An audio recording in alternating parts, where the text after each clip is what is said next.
तो चलो दोस्तों क्वेश्चन नंबर 11 करते हैं हमारी 9A एक्सरसाइज का। काफ़ी इंटरेस्टिंग सा सम है। इस क्वेश्चन में डायग्राम बना के दिया है, सो दैट्स वंडरफुल। चलो let's start. First read the question, क्या क्या दिया हुआ है, and then we will start. ठीक है। सो क्वेश्चन में कह रहा है ए बी पैरेलल है एफ डी को। ध्यान से देखो कि ये लाइन और ये लाइन पैरेलल है। ठीक है, ये दोनों लाइन्स पैरेलल है। ओके। और दूसरा क्या दिया है, ए सी पैरेलल टू जी ई, ये भी बोला है, ये दोनों लाइन्स भी पैरेलल है। ओके। और क्वेश्चन में ये कहा है कि ये जो बी डी है, बी डी, ठीक है, इतना सा बी डी इतने से सी के बराबर है, ये दोनों इक्वल है, बी डी और सी इक्वल है। ओके, ये तीन चीज़ें दी हुई है और हमें प्रूफ करना है कि बी जी डी एफ के बराबर है। हमें क्या प्रूफ करना है, बी जी और डी एफ एक दूसरे के इक्वल है। ठीक है, तो जब भी दो साइड्स इक्वल करनी होती है तो ट्राइंगल्स को कॉन्ग्रुएंट करना पड़ता है पहले। ठीक है, तो बी जी और डी एफ, पहले बी जी वाला ट्राइंगल बताओ। बी जी वाला कौन सा ट्राइंगल है, बी जी ई ट्राइंगल है। ठीक है, बी जी ई ट्राइंगल, इस ट्राइंगल को लेंगे, ये हमारा ट्राइंगल टारगेट है। ठीक है, तो ये ट्राइंगल लेंगे। और डी एफ वाला कौन सा ट्राइंगल है, डी एफ वाला तो एक ही ट्राइंगल है, ये डी एफ सी, ये भी एक ट्राइंगल है। तो इस ट्राइंगल को इस ट्राइंगल से कॉन्ग्रुएंट करना है। आई बात समझ में, इसको अच्छे से मार्क करता है। ठीक है, क्या करना है, ये जो हमारा, ये जो, इसको अच्छे से मार्क करते हैं। हाँ, ये जो हमारा ट्राइंगल है कौन सा वाला, ये बी जी ई। ठीक है, इस ट्राइंगल को बी जी, जिसमें बी जी आता है, क्योंकि बी जी डी एफ के बराबर करना है तो बी जी वाला ट्राइंगल लेना पड़ेगा। तो हमने ये बी जी वाला ट्राइंगल लिया। आई थिंक सबको ये क्लियर है, हमने बी जी वाला ट्राइंगल लिया है। ये बी जी वाले ट्राइंगल को हमें डी एफ वाले ट्राइंगल से कॉन्ग्रुएंट करना है।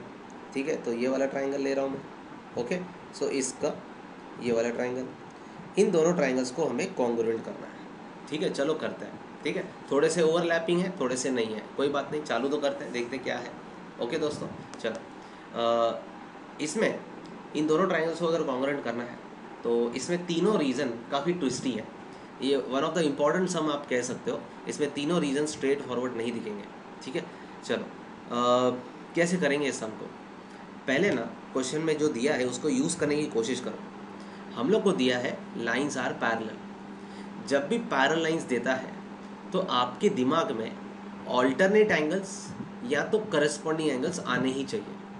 अब मैं दोनों का ये कॉन्सेप्ट बताता हूँ। ठीक है, ऑल्टरनेट एंगल्स क्या होता है पहले वो समझाता हूँ। देखो ऑल्टरनेट एंगल्स क्या होता है, ऑल्टरनेट एंगल्स एक्चुअली इक्वल होते हैं when the lines are parallel. देखो अब हमारे पास अगर ये दो लाइंस पैरेलल है, ठीक है, if I have these two lines parallel, और कोई तो एक ट्रांसवर्सल है जो इनको कट कर रही है ऐसे, तो ये जो z वाले एंगल होते हैं ना, z वाले, ये वाले, मतलब ये एंगल और ये एंगल, ठीक है, ये हमारे जो एंगल है ये दोनों इक्वल होते हैं। ठीक है, इनको इक्वल कहा सकता है क्योंकि लाइंस आर पैरेलल इसलिए। तो whenever the lines are parallel you can say the alternate angles, the angles which form z are equal। तो हम बिंदास कह सकते हैं कि alternate angles equal होती हैं। क्यों ऐसा कह सकते हैं, क्योंकि लाइंस पैरेलल दिया है। ठीक है, उसी तरह से लाइंस जब पैरेलल होती है तो दोस्तों ये जो एंगल्स होती है कौन सी वाली पता है, करस्पॉन्डिंग एंगल्स क्या होती है पहले वो समझो। ये जो एंगल्स बनाती है ना एफ वाली एंगल्स, ये देखो एफ वाली, ये वाली और ये वाली, ये एफ वाली एंगल्स को भी इक्वल कहा जा सकता है। ये दोनों एंगल्स भी इक्वल है। क्यों इक्वल है, क्योंकि लाइंस पैरेलल है। लाइंस पैरेलल क्यों है, क्वेश्चन में दिया है। ठीक है, सो लाइंस पैरेलल है तो करस्पॉन्डिंग एंगल्स इक्वल होते हैं, ये हमें समझना है। आई बात समझे। ठीक है, तो इस क्वेश्चन में पैरेलल लाइंस दिया है, मतलब या तो ऑल्टरनेट एंगल यहाँ पे यूज होगा, ऑल्टरनेट एंगल यूज़ हो सकता है, या तो करस्पॉन्डिंग एंगल यूज़ हो सकता है, कुछ तो यूज़ होने वाला है। ठीक है, तो ऑल्टरनेट एंगल तो मैंने समझा तो चाहूँ कि z बनता है वो इस तरह से कुछ रह सकता है। देखो एक बार वापस, ठीक है, ये देखो अगर आपके पास ऐसा है तो ये जो z वाली एंगल्स है दोस्तों, ये z वाली एंगल्स, ये एंगल्स इक्वल होती है, या ऐसा भी z बना सकते हैं, ये भी ऑल्टरनेट एंगल्स है, ये भी इक्वल ही है। इनको इक्वल बोलने में कोई ऑब्जेक्शन नहीं है, रीज़न लिख देना, alternate angles, lines are parallel and so alternate angles are equal, correct. लेकिन इस सब में हम लोग alternate angles नहीं, हम लोग corresponding angles यूज़ करेंगे, क्योंकि हमारे पास कुछ ऐसा डायग्राम है। ठीक है, ये देखेंगे, ये देखो हमारे पास ये दो पैरेलल लाइंस हैं। ठीक है, ये दोनों लाइंस पैरेलल है, ओके, और ये ट्रांसवर्सल ली जा सकती है, ये एक ट्रांसवर्सल ली जा सकती है। तो कौन से एंगल बन रहे हैं दोस्तों? एफ बन रहा है, एफ बन रहा है मतलब ये करस्पॉन्डिंग एंगल्स इक्वल है, राइट। तो ये दोनों एंगल्स को हम इक्वल कह सकते हैं, ये दोनों एंगल्स इक्वल है। तो यहाँ पे क्या है, यहाँ पे भी मेरे पास दो लाइंस पैरेलल हैं, और अगर मैं इसको ट्रांसवर्सल लूँ तो मेरे को मस्त एफ मिलता है, जिसमें ये वाली एंगल येलो ट्रायंगल की है, और ये वाली एंगल देखी जाए तो ये एक्चुअली हमारे ब्लू वाले ट्रायंगल की एंगल है। आई बात समझ में? ये हमारा ब्लू वाला ट्रायंगल है, ये उसका एंगल है, और ये वाला जो एंगल था ना दोस्तों, ये वाला, ठीक है, ये हमारे येलो वाले ट्रायंगल का एंगल है। तो पहला रीज़न मिल गया। येलो वाले का जो एंगल बी है, ठीक है, येलो वाले का जो एंगल बी है, ये वाला येलो वाले का जो एंगल बी है वो हमारे ब्लू वाले के एंगल डी से इक्वल है। क्यों इक्वल है? क्योंकि एंगल बी और एंगल डी करस्पॉन्डिंग एंगल्स है, और करस्पॉन्डिंग एंगल्स दोस्तों हमेशा इक्वल होता है। आया ना? करस्पॉन्डिंग एंगल्स हमेशा इक्वल होते हैं whenever the lines are parallel, ठीक है। लाइंस पैरेलल हैं तो ऑल करस्पॉन्डिंग एंगल्स इक्वल होता है। Is this clear?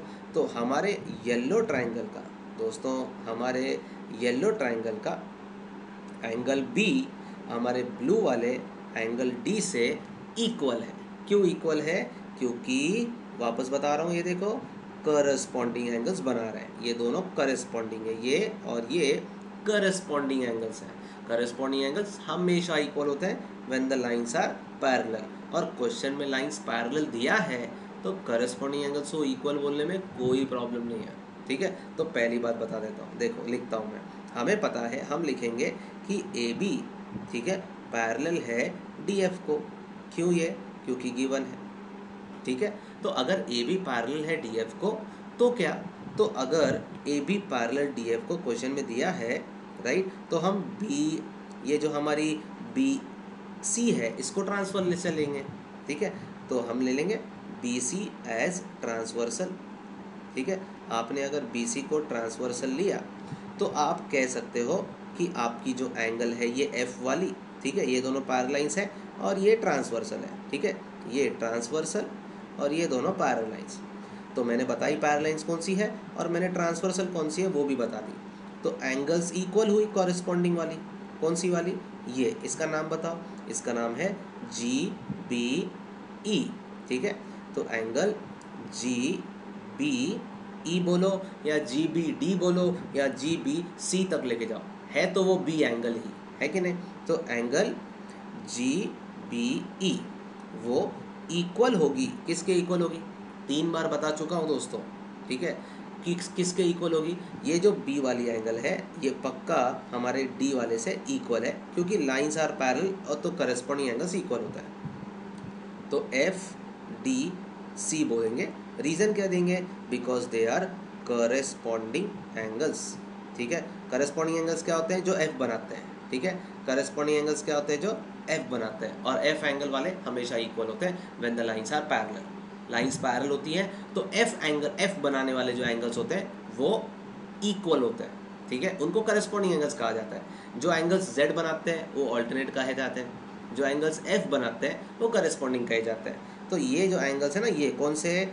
ये वाला और ये वाला, ये दोनों करस्पॉन्डिंग है और लाइंस पैरेलल दिए हैं तो इनको इक्वल बोला जा सकता है। तो पहला रीज़न तैयार हो गया, देखो, ठीक है, पहला रीज़न तैयार हो गया। वैसे ही क्वेश्चन में और एक दिया हुआ है, हमें दिया हुआ है क्वेश्चन में ए सी पैरेलल टू जी ई। अरे वाह, ये दोनों लाइंस पैरेलल हैं तो ट्रांसवर्सल लेके करस्पॉन्डिंग ढूंढते हैं। चलो चलो, ये दोनों लाइंस पैरेलल हैं तो क्या मैं बी सी को ट्रांसवर्सल ले लूँ वापस? और अगर मैंने बी सी को ट्रांसवर्सल लिया तो क्या हम ये ब्लू वाले की सी, ब्लू वाले का एंगल सी, ब्लू वाले का एंगल ये सी, ब्लू वाले का एंगल सी और हमारे येलो वाले का एंगल ई, ये दोनों एंगल्स इक्वल होंगी, ठीक है। हमारे येलो ट्रायंगल का एंगल ई, राइट, हमारे ब्लू ट्रायंगल के एंगल सी से इक्वल है। क्यों इक्वल है? अरे दोस्तों देखो, ये वाला इसके इक्वल है क्योंकि करस्पॉन्डिंग एंगल्स इक्वल होता है, ठीक है। चलो वापस लिखते हैं। अब हमारी पैरेलल लाइंस कौन सी होंगी? ए सी पैरेलल टू जी ई। हम लिखेंगे ए सी पैरेलल टू जी ई। क्यों भैया ये पैरेलल है? क्योंकि क्वेश्चन में गिवन है, ठीक है। ट्रांसवर्सल किसको ले रहे हैं? बी सी एस ट्रांसवर्सल ले लो, ठीक है, बी सी को ट्रांसवर्सल ले लिया। ये दोनों लाइंस पैरेलल है, ठीक है, ये दोनों लाइंस पैरेलल है, तो एक ट्रांसवर्सल लेनी पड़ेगी, ये रही ट्रांसवर्सल, ठीक है। सो ये दोनों लाइंस पैरेलल और ये ट्रांसवर्सल, तो ये एंगल कौन सी वाली, ये इसका नाम क्या है, GEB, ये वाली angle. So angle GBE equal हुई एंगल किसके, FCD के, इसके बराबर है कि नहीं, ये वाली एंगल ये वाली एंगल से इक्वल है, नाम है FCD से।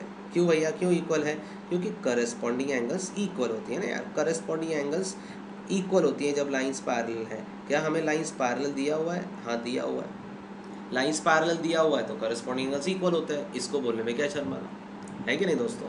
चलो आगे बढ़ते हैं, ये दो रीज़न तो मिल गए, येलो वाले का, ये देखो येलो वाले का B, ब्लू वाले का D, ठीक है, B वाला D के इक्वल है, क्यों इक्वल है, अरे करस्पॉन्डिंग एंगल से ये तो, ठीक है। वैसे ही येलो वाले का E और ब्लू वाले के F से इक्वल है, क्यों इक्वल है, अरे ये लोग करस्पॉन्डिंग एंगल से, इसलिए।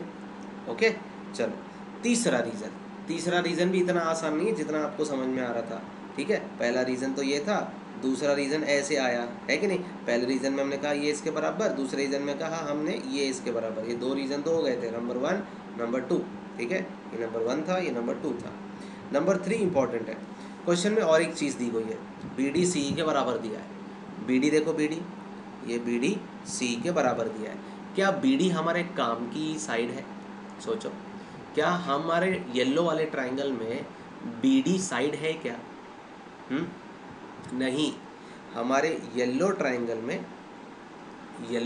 में जो साइड है वो है एक BG, एक साइड है पूरी BE, ठीक है, दूसरी साइड है GE, BD नाम की कोई साइड नहीं है, ठीक है।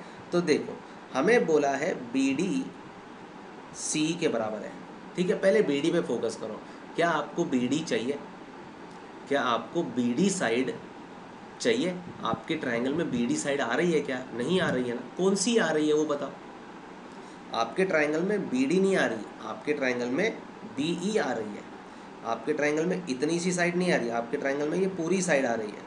तो BD को थोड़ा बड़ा बनाना पड़ेगा। BD को बड़ा कैसे करेंगे, BD में ऐसा क्या ऐड करूं कि वो बड़ी हो जाए, तो मैं BD में ये DE ऐड करूंगा, तो पूरी BE बन जाएगी। समझ रहे हो ना कि मेरे पास अगर BD है उसमें मैं DE ऐड करूं, ठीक है, तो BD में DE ऐड होने से पूरी साइड BE कहलाएगी, पूरी साइड को भी हम BE कहेंगे, यस और नो। BD प्लस DE मिलके BE बनता है, ठीक है। तो इतना तो समझ में आ गया कि BD हमारे काम की नहीं है, ठीक है। चलो इसी तरफ से CE, हमारे क्वेश्चन में CE की बात चल रही थी, गिवन में हमको CE है, क्या CE हमारे काम का साइड है, नहीं, हमारे ब्लू वाले ट्रायंगल में CE आता ही नहीं है, तो कौन आता है, CE नहीं आता है, तो कौन आता है, हमारे ट्रायंगल में CE नहीं आता, एक्चुअली CD आता है। तो सर CE को CD कैसे बनाए, आपके पास तो CE दिया हुआ है क्वेश्चन में, है कि नहीं, आपको क्वेश्चन में CE दिया हुआ है, CE आपको नहीं चाहिए तो उसको CD कैसे बनाएंगे, तो आप ही बताओ यार, CE में क्या ऐड करूं, CE में आप ये वाला DE ऐड करो, है कि नहीं। तो आपको ये नहीं लग रहा BD मेरे काम का नहीं है, तो आप BD काम का नहीं है तो आप बोलते हो ये DE ऐड कर लो, CE मेरे काम का नहीं है तो आप बोल रहे हो CE में DE ऐड कर लो, तो दोनों में DE ऐड करेंगे ना। ये देखो थर्ड रीज़न क्या है कि हमें पता है BD CE के बराबर है, क्यों, गिवन है, लेकिन ये एज इट इज़ मेरे काम का है ही नहीं। BD येलो ट्रायंगल का साइड नहीं है, CE येलो ट्रायंगल का साइड नहीं है, इज दिस क्लियर, ये दोनों हमारे ट्रायंगल के साइड्स नहीं है, तो इनको हम मॉडिफाई करते हैं, इस इक्वेशन को मैं मॉडिफाई करता हूँ, मैं इसको हमारे काम का बनाता हूँ। हमको दिया हुआ है 2 = 2, ठीक है। अगर मुझे 2 = 2 काम का नहीं है तो क्या मैं दोनों साइड एडिंग 3 कर सकता हूँ, अगर मैं एडिंग 3 करूँगा तो 2 + 3 = 2 + 3 हो जाएगा, मतलब 5 = 5 हो जाएगा, हाँ या ना। तो 5 = 5 ये मेरे काम की चीज़ है, कहना ये चाहता हूँ कि आपको दिया हुआ है BD इक्वल टू C, मतलब छोटा छोटे के बराबर दिया है, लेकिन जब आपको छोटा छोटे के बराबर नहीं चाहिए, आपको बड़ा बड़े के बराबर चाहिए, तो दोनों छोटों में कोई कॉमन चीज़ ऐड होनी चाहिए। और डायग्राम इस तरह से बना के दिया है कि BD को BE बनाने के लिए आपको DE ऐड करना पड़ेगा, वैसे ही CE को CD बनाने के लिए आपको DE ऐड करना पड़ेगा, तो दोनों ओवरलैप करके दिया हुआ है। ठीक है, तो हम इसको अच्छे से करते हैं, थर्ड रीजन को वापस करते हैं। ठीक है, तो थर्ड रीजन क्या है, यहाँ से ये हटा देता हूँ। थर्ड रीजन ये है कि हमको क्वेश्चन में दिया है BD equal to CE, but ये मेरे काम का नहीं है, बिल्कुल नहीं है मेरे काम का। ठीक है, तो इसको काम का बनाते हैं, क्या करें, इस इक्वेशन में एडिंग करते हैं। ठीक है, एडिंग इक्वेशन एडिंग क्या ऐड करेंगे, DE, adding DE on both sides. क्या हम एक इक्वेशन में दोनों साइड सेम टर्म ऐड कर सकते हैं?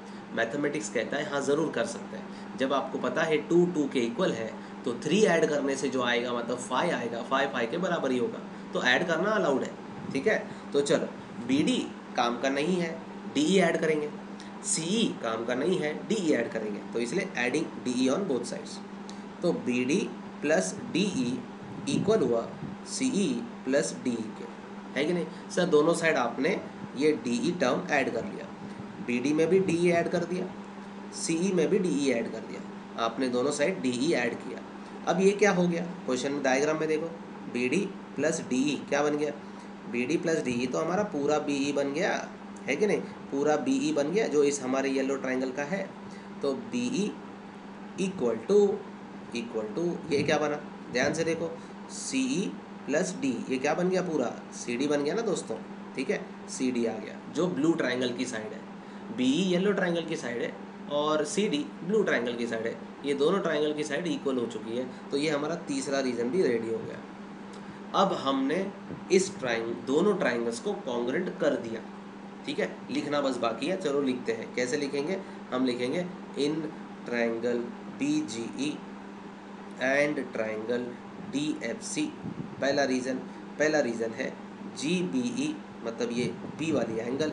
ठीक है, ये जो हमारी B वाली एंगल है वो D के बराबर है, एंगल बराबर है एंगल FDC के। कहाँ से आया, फ्रॉम फर्स्ट इक्वेशन से आया।